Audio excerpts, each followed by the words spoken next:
ఆయనకు ముఖ్యమంత్రి అయ్యే అర్హత ఉందంట. ఆయనకు ముఖ్యమంత్రి అయ్యే అర్హత ఉందంట. నేను ఎవరో కాళ్ళు పట్టుకుంటే ముఖ్యమంత్రి అయ్యానట. ముఖ్యమంత్రి అయ్యే అర్హత రామచంద్రారెడ్డికి ఉందా? ప్రజల్లో మంత్రిగానే ఇంత హింసిస్తుంటే ఇటువంటి వ్యక్తి ముఖ్యమంత్రి అయ్యే అర్హత ఉందా? ఒక్కసారి ఆలోచన చేసుకోండి. నేను చెప్పకూడదు అనుకున్నాను, ఆయన్ను చెప్పకూడదు అనుకున్నాను. నేను పద్మావతి గెస్ట్ హౌస్ లో రాత్రి 11 గంటలకు డిసిసి ఎలక్షన్లు వచ్చినప్పుడు 50 మంది నా నియోజకవర్గం వాళ్ళు నేను కూర్చొని ఉంటే రాత్రి 11 గంటలకు ఇదే పెద్దిరెడ్డి రామచంద్రారెడ్డి వచ్చి నా కాళ్ళు పట్టుకొని నన్ను డిసిసి ప్రెసిడెంట్ కావాలని అడిగాడు.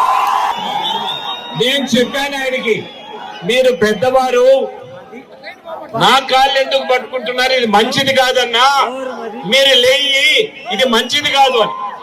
నువ్వు కిరణ్, నువ్వు కాకన్నా అంటే నాకు సపోర్ట్ చేయి, నేను డిసిసి ప్రెసిడెంట్ అవుతానని నా కాళ్ళు పట్టుకొని 50 మంది నా నియోజకవర్గం వల్ల ముందర అడిగాడు.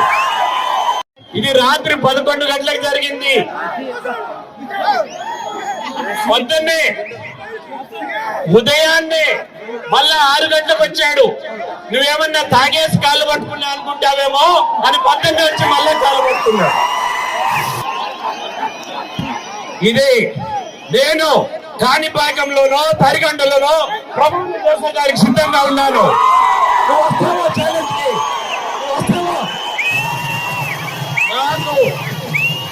నాకు కాళ్ళు పట్టుకునే అలవాటు లేదు.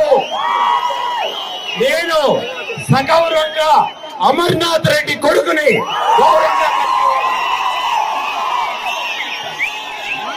పదవులు వస్తుంటాయి, పోతుంటాయి, కానీ మా ఆత్మాభిమానం, గౌరవాన్ని ఎప్పుడూ తాకట్టు పెట్టము.